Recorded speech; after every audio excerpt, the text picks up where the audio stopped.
ధర్మస్థల సామూహిక హత్యల కేసుని తొక్కుపెట్టే ప్రయత్నం జరుగుతోందా?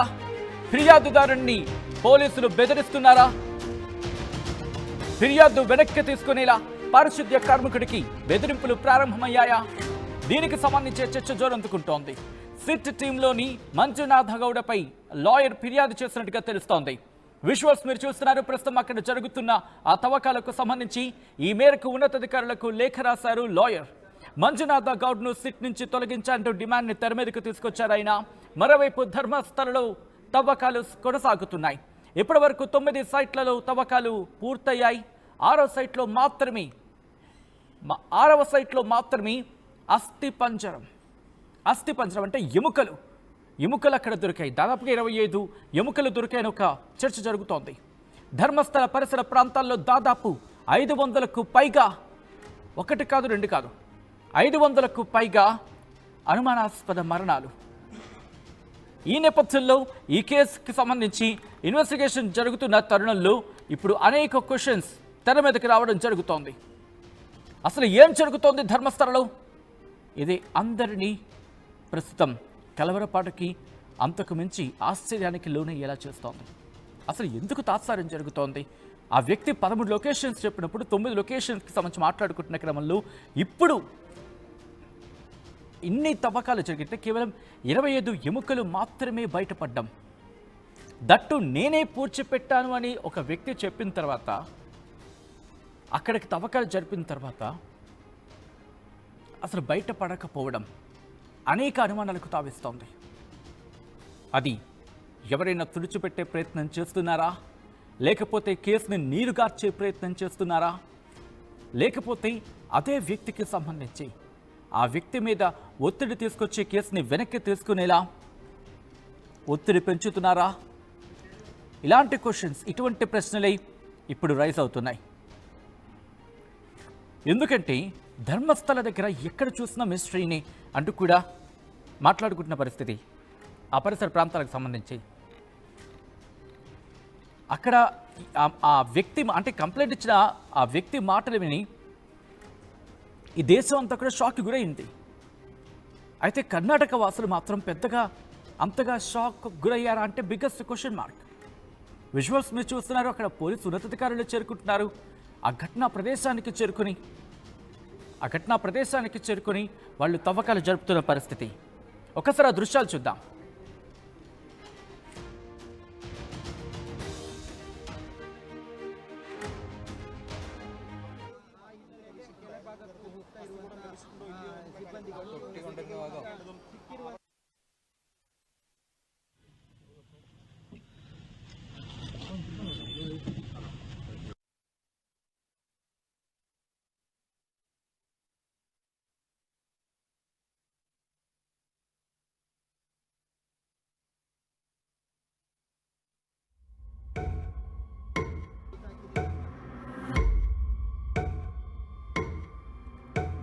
అక్కడ ప్రతి క్షణం అక్కడ అనుమానాలు వెంటాడుతూనే ఉన్నాయి. మరీ ముఖ్యంగా 13 లొకేషన్స్ని గుర్తించిన తర్వాత, అంటే 13 లొకేషన్స్ అతను చెప్పిన తర్వాత 9కి సంబంధించి అక్కడ ఇన్వెస్టిగేషన్ జరుగుతుంది. అంటే వాటిని ఎక్స్కవేషన్ పనులు జరుగుతున్నాయి, ఆ తవ్వకాలు జరుగుతున్న క్రమంలో కేవలం 25 ఎముకలు మాత్రమే బయటపడ్డం. కారణం ఏంటి? ఇలా ఒక్కొక్క డాట్ని కనెక్ట్ చేస్తే కనుక ఈరోజు ఒక లాయర్ వచ్చి అక్కడ అంటే ఆ పారిశుద్ధ్య కార్మికుడికి బెదిరింపులు మొదలయ్యాయి. సిట్ టీంలోని మంజునాథ గౌడ అనే వ్యక్తిపై లాయర్ ఫిర్యాదు చేశారు. ఇటు ఆ పారిశుద్ధ్య కార్మికుడు ఎవరైతే అదుగో మీరు చూస్తున్నారు కదా, పూర్తిగా ఆ రౌండ్ సర్కిల్లో అతగాడిని కామ్ డౌన్ చేసేలా, ఈ కేసుని విత్డ్రా చేసుకునేలా అతడిపై ఒత్తిడి పెరిగింది అంటూ కూడా మాట్లాడుకుంటున్న క్షణం. సో ఇటువంటి క్రమంలో అక్కడ ఆ ఇన్వెస్టిగేషన్ గురించి మాట్లాడుకుంటున్న క్రమంలో అతగాడి మీద ఒత్తిడి తీసుకొస్తున్నారు. 9 సైట్లలో తవ్వకాలు జరుగుతూ ఉంటే 6వ సైట్లో మాత్రమే అస్థిపంజర అవశేషాలు దొరికాయనేది అక్కడ చెప్తున్నమాట. ధర్మస్థల పరిసర ప్రాంతాల్లో దాదాపు 500కు పైగా అనుమానాస్పద మరణాలు. అక్కడ ప్రస్తుతం దాని గురించే చర్చ జరుగుతున్న క్రమం. అయితే ఆ కంప్లైంట్ ఇచ్చిన వ్యక్తికి మాటలు ఎప్పుడైతే బయటకు వచ్చాయో, ఆ వ్యక్తి ఇలా కంప్లైంట్ ఇచ్చాడని చెప్పి ఇలా ఎన్నో కథలు బయటకు వస్తున్నాయి. తులు ప్రాంతంలోని దాంతోపాటు ధర్మస్థల గురించి ఎన్నో భయానక కథలు అక్కడ వాళ్ళు ఇటు అంతర్జాతీయ మీడియాతో జాతీయ మీడియాతో పంచుకుంటున్న క్రమంలో ఒళ్ళు గగురుపాటుకు గురయ్యే అక్కడ కథలు బయటకు రావడం జరుగుతోంది. ఈ గుర్తు తెలియని వ్యక్తి తన కంప్లైంట్లో చెప్పుకొచ్చిన సందర్భంలో చాలా క్లియర్గా చాలా భయంకరమైన ఆరోపణలు అవి. 100 కాదు వందలాది మృతదేహాలంటూ కూడా చెప్పుకొచ్చాడు.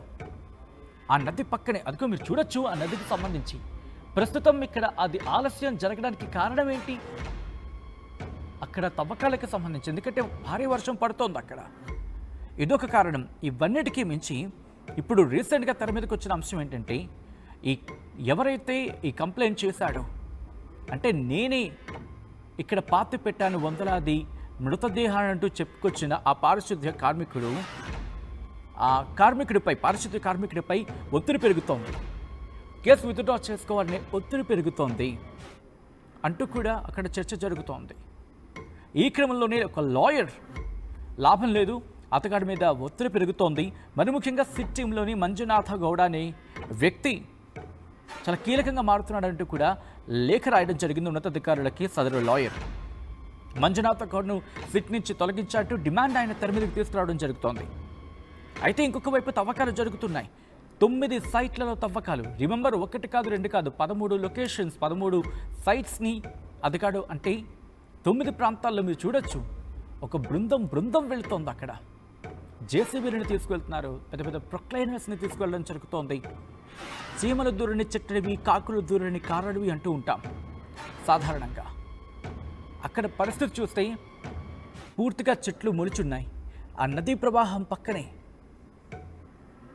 ఇప్పుడు ఏం జరుగుతుంది? ఎందుకంటే అంత పెద్ద స్థాయిలో రిమెంబర్ 1994-98 నుంచి 2014 వరకు పనిచేస్తాడంటున్నాడు. ఆ క్రమంలో అక్కడైన వందలాది మృతదేహాలను ఖననం చేశానని చెప్తున్న వ్యక్తి, తానే ఖననం చేశానని చెప్పిన వ్యక్తి అక్కడికి వెళ్ళిన లొకేషన్స్లో అక్కడ లేవు అంటే ఎటువంటి అనుమానం కలుగుతుంది మీకైనా నాకైనా? ఒకటి ఏమై ఉండాలి, ఎందుకంటే కొద్ది రోజుల క్రితం ఆర్టీవీ ఈ అంశానికి సంబంధించి కొంతమంది ఎక్స్పర్ట్స్తో మాట్లాడినప్పుడు ఎముకలు ఏం మాయం కావండి అన్నారు. మీకు గుర్తుందా? ఎప్పుడెప్పుడో మానవ అవశేషాలు బయటపడుతూ ఉంటాయి మన తవ్వకాల్లో. దాంట్లో ఎముకలు అలాగే ఉంటాయి. డైనోసార్స్ కావచ్చు, ఎలా ఏ జీవికి సంబంధించి అయినా ఆ ఎముకలు మనకు దొరుకుతున్న పరిస్థితి మనం చూస్తూ ఉంటాం. కాబట్టి ఆ ఎముకలు ఉండాలిగా. సో ఎవరైతే అక్కడ పాతి పెట్టాను అని చెప్పిన వ్యక్తి అక్కడికి వెళ్ళిన తర్వాత అవి లేవంటే, ఒకటి అతగాడు చెప్పింది అబద్ధమైనా ఉండాలి, లేదా ఏదో బలమైన కారణం అక్కడ ఉండాలి. మొదటగా వచ్చేది అతడు చెప్పింది అబద్ధం అని చెప్పి, అదే అనుమానం వాళ్ళకి వచ్చింది. ఆ కోణంలో కూడా జరిగింది. కానీ ఏవో ఒక ప్రూఫ్స్, కొన్ని పేపర్స్, కొన్ని ఏవో ఫోటోలు ఇచ్చారని చెప్పి చర్చ జరుగుతూ ఉంటుంది. ఘటనా ప్రదేశానికి వెళ్ళిన తర్వాత 13 లొకేషన్స్ చెప్పిన తర్వాత దాంట్లో 9 లొకేషన్స్ అయిపోయి ఒక చోట మాత్రం 25 ఎముకలు దొరికాయని ఒక చర్చ జరుగుతోందిగా.